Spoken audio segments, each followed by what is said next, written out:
Hey,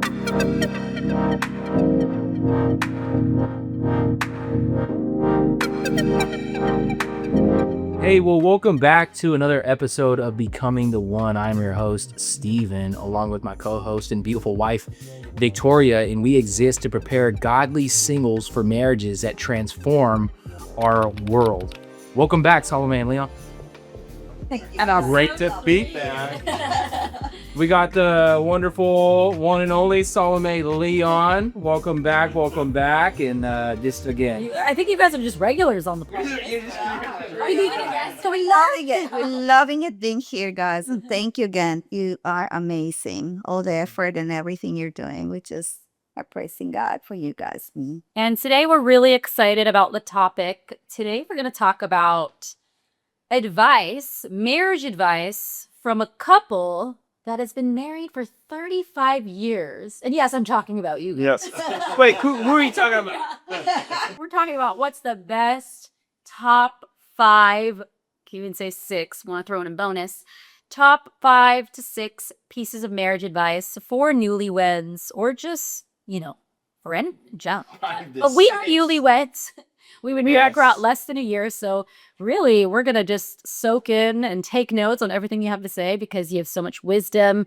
You just have an amazing marriage that we both look up to so much, and so many people look up to your marriage, and it's just beautiful what you've cultivated over the past 35 years. And so we just want to kick it off to you guys to start on what the best piece of advice is that you have for marriage. Well, at the risk of not being very popular, no. Now, one of the things that I always say is that never, or I want to say, you shouldn't say never, you shouldn't use absolutes, but never actually tell me what I'm thinking. Ask me what I'm thinking. And the reason I say that is because sometimes we've had different things. Well, you think this way, and you're going to I go, why don't you ask me what I think? Because I've never thought that way, or never even come across that type of thought in my whole process. And that's not a put down or anything like that. It's just it's always good to communicate what you're actually feeling. Now you may not agree with what I'm thinking or what I'm feeling, but it's good to get it out there as opposed to assuming that what's on the person's mind. So there's tip number 1. Can you say that again for Steven? He's a little dense. So no, but anyway, we're newly married. Never know, right? If I'm interpreting that correctly, she's saying, don't tell her what she's thinking. Ask her what she's thinking. Yeah. There we go. And sometimes we just spiritualize it, right? Like I'm like, oh man, the Lord's saying she's really off right now, and she just has a stomachache. This is not that deep, and so I got myself in some trouble with that. Was it? Yeah, don't over spiritualize my feelings. Okay, so honey, why don't you, since you are this expert, world-renowned author, tell me what you would say is a tip for a married couple. Listening. Again, listening. And because you are ready to listen, you could actually also ask, can you tell me what you're thinking? Instead of, I think you're doing that. And it goes both ways. I love what you're saying, honey, because it is true. We've had times that, I've assumed things, or I've thought that he thought certain things, and same thing for you. And we know that it doesn't help us at all. So good communication, asking, listening is so important. Giving that time. Make sure that you give that time to connect, to communicate, to learn communication tools, because we get busy. There's work, there is time that we need to do fun things and entertain ourselves and just do other things, right? And if we do not make that time to communicate, to actually clarify, some things that are going on in the relationship that you might need a little help or some changes or some just even praying about it. I think to make that time. So that'll be, a really good piece of advice to make that time to connect. Because sometimes we want to avoid some important things that we need to talk about, plan about, just, misunderstandings that we could have. And to make that time, it's kind of like, I'm going to jump into another piece of advice. I actually put that in the book because it's very important for a couple to make love, to be consistent, to be loving. This gonna love. Oh no, I completely disagree. He's gonna love this because with this covenant of love that God has blessed us with, if you're intentional, and we've been married for 35 years, so you hear in psychology and how one of the things that stop happening as much is making love with your spouse. You're too busy, you're too tired, you're whatever, or when people start having kids or work, or they don't make it a priority. And people change, we mature, we have other interests.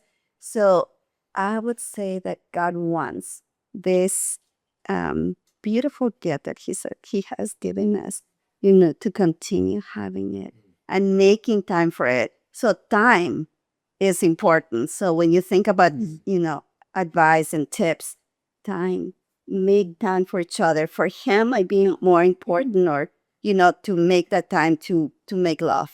For me, it might be more important to make time to connect and communicate and talk about certain issues and learn.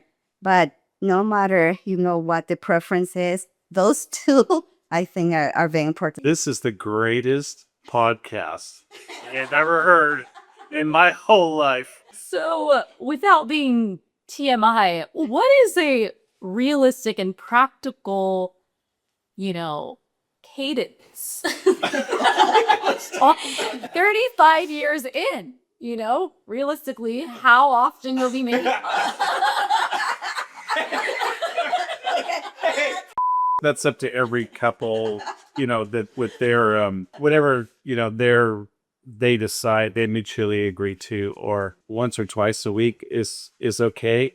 It can 35 years at marriage and stuff like that, or as you get older, I don't think it's going to be 9 times a week. I'm like, oh my gosh, 9 times a week. I even, but anyway, yeah, that's something that if you really develop that intimacy, it's going to actually be more often. If you're contending and you're fighting and whatever, that's you're not going to fight that there's going to be as much time for that, because you're spending too much time, in disagreement, and then you're not feeling connected. So Talk about that too, disagreements, right? Because every couple fights. It doesn't matter how long you've been married for, how little you've been married for. And I think that people have shied away from learning how to fight well. Maybe there's a couple that shoves it underneath the rug, right? Or doesn't discuss something. But so how do you, after 35 years of marriage, and maybe even when did it click for you how to fight? How to really fight fair? And how to get in an argument, a godly argument, and say, hey, I don't agree with this, I don't agree with that, but we're going to come together and talk about this. I do not like the word fighting, actually. But what I learned at some point, I'm trying to think if it was maybe 15 years ago, that conflict is okay. We're going to have disagreements. We're going to sometimes, get upset with each other. But fighting is just not what God will intend for any relationship. So dealing with conflict is different. And that's when you need some good communication skills.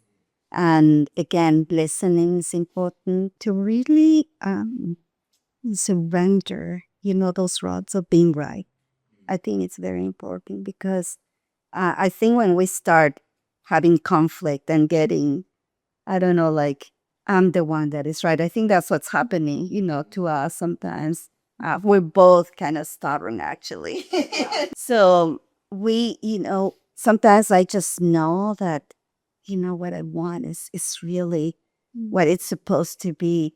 And it is about how I say. I've noticed that tone, we talked about that. When we change our tone, when maybe he starts getting a little bit louder, when, I might say something with a, kind of like not in a very good way, that is not edifying. That's not good. So learning to communicate, learning to listen.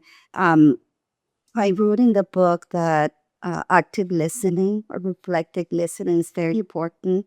It slows us down when we are sharing something. If something is happening and we want to fix it, we want, to have it our way, or we want change. Yeah, maybe we should define reflective listening for the audience. I would say it's, can you asked me this, can you repeat what I actually said? Yeah. Because then once they repeat that, you can go, oh, that is what I said, or no, that's not what I said. And then you can get more of a common ground. Yeah, and it's important to really slow down. Something that I've heard and I think we practice and we've learned to do is, if for some reason we're feeling like a little bit upset about this, whatever's coming up, or we just notice that something is going on, to really take a deep breath, to count. I've heard some experts saying count to 3. Some say count to 10. Sometimes it's just like, you know what, take a deep breath and say, can we talk about this later? Can we talk? And sometimes there's one in the relationship that is going to want to fix it like right then. I'm more like that. I'm like, I cannot wait for this. We got to fix this, honey. But to being able, to humble ourselves and say we're not in this good place, and we better just like take a deep breath and say, hey, can we just talk about this maybe tomorrow at this time? I think it means a lot, because we want to solve things. Things show up, things happen, and we got to talk about it and know how to solve things still. You don't want to put these issues that come up, hide them and put them on the shelf. Like sometimes, we say things happen. We got to talk and solve them in a very godly, healthy way. And, I was just going to, someone wanted to add to that. It's okay to have conflicts, but not okay to say things that cause conflict. In other words, you don't want to be conflict avoidant. Yeah. But it's better to think about what you're saying and whether or not that's going to cause conflict with the other person. That doesn't mean you never mention anything, but you don't, you've heard that saying, you don't want to die on every hill. Exactly. You don't want to fight the battle on every hill. Not only you need to pick your battles, but you got to go, is that battle even remotely worth it? And sometimes some of the battles that we might have are not worth doing that, myself included, as well as you. Try to not be conflict avoidant, but to avoid conflict. They see the subtle difference in that, but you may not totally agree with that, but that's okay. So what are we on, number 4? Now, after being married, I believe in the power of assuming good intent. I've heard that. Wow, I love it. Heard that about, That's a good 45 different times in my marriage so far, is assuming good intent, because we are so prone to think we could read someone's mind. We are so prone to think that, hey, I know exactly what's going on in their heart. I know exactly what they're going through.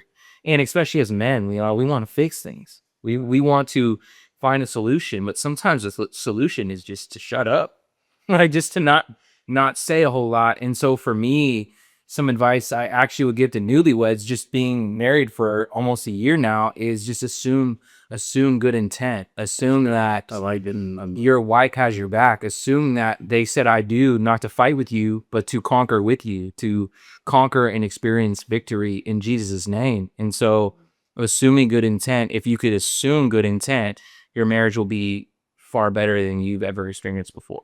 Because when you think about it, who's the person that loves your spouse the most? Yes. I mean, after God, it's really us, right? I'm the one that loves you the most. I'm the one that knows you the most.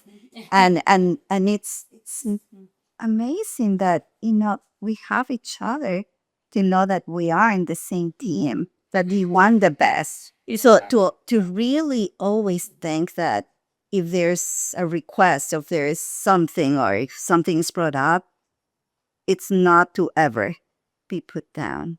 It put down the other person, but it really, because we are a team that love each other, you want the best for each other. So I love what you're experiencing. In full transparency, my wife and I, we had an argument about 2 weeks ago, and I was sitting in the car and I was a little frustrated. I'm like, like, what is going on here? And so in my car, I was praying for 5 minutes, and I just heard the Lord say, you're not going to get what you want out of this marriage. And that's not the design for marriage.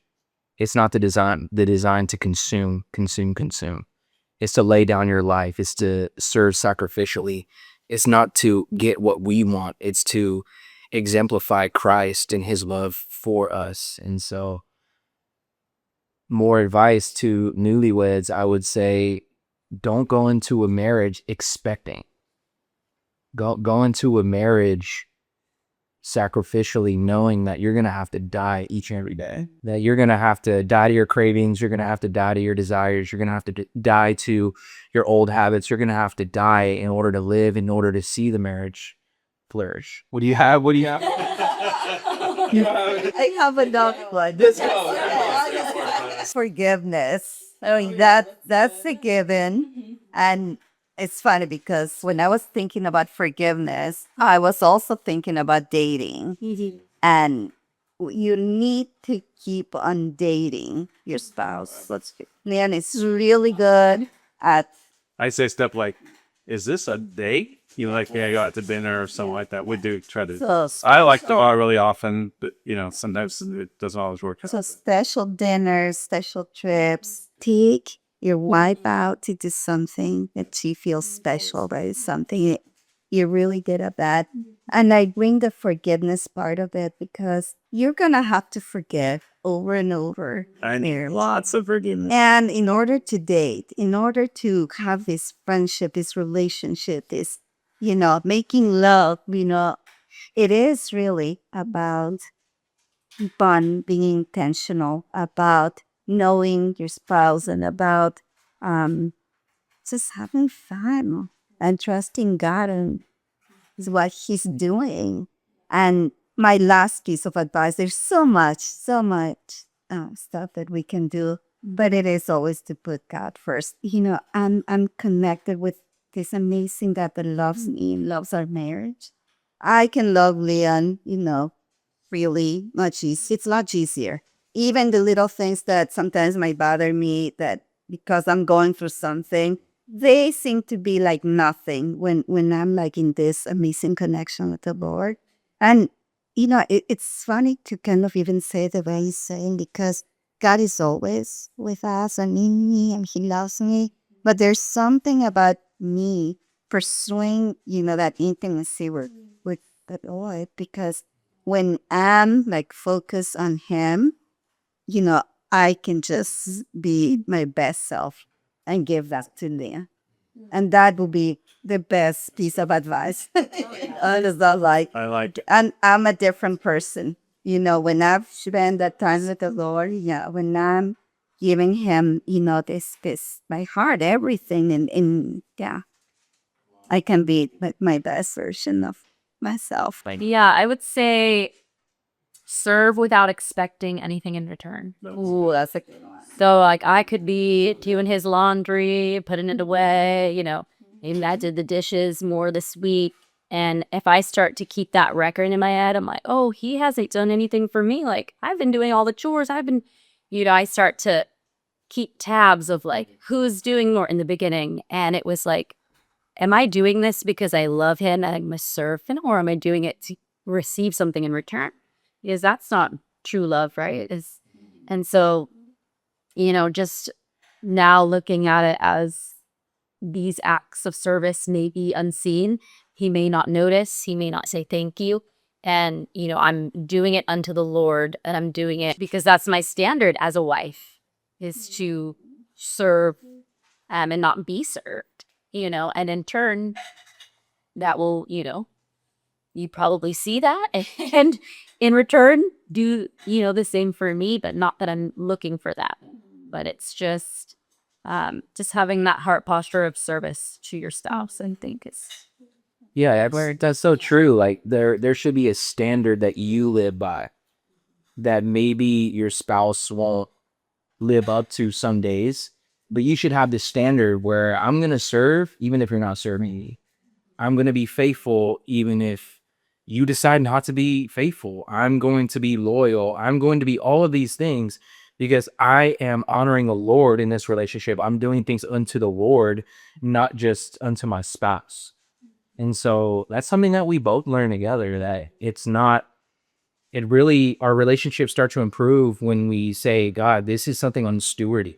This is something you provided me with. This is a gift from you, Lord. And so I'm going to treat it as exactly that, where when you give me a daughter, or for wives, when you give me a son, I'm going to steward it to the best of my ability, knowing that you could take this away if I'm not faithful with it, or if I'm not stewarding it correctly, and just understand that when we do things unto the Lord, our lives will improve because our conviction come from God, not from just trying to do it for our spouse. When you said that, the scripture that came to mind, the Son of Man came to not to be served, but to serve his life a ransom for many. That's exactly that. that came to my mind too, but I didn't say. Thank you for saying. That is also the becoming. Yeah, Becoming more like Jesus, because our goal is to become more like him. And when we become more like him, we can be those spouses that we need to be. Adding. It is a journey, and I've mentioned this before. We joke about, hey, we're still becoming like Jesus. And Our son says that sometimes, Mom, I'm still becoming.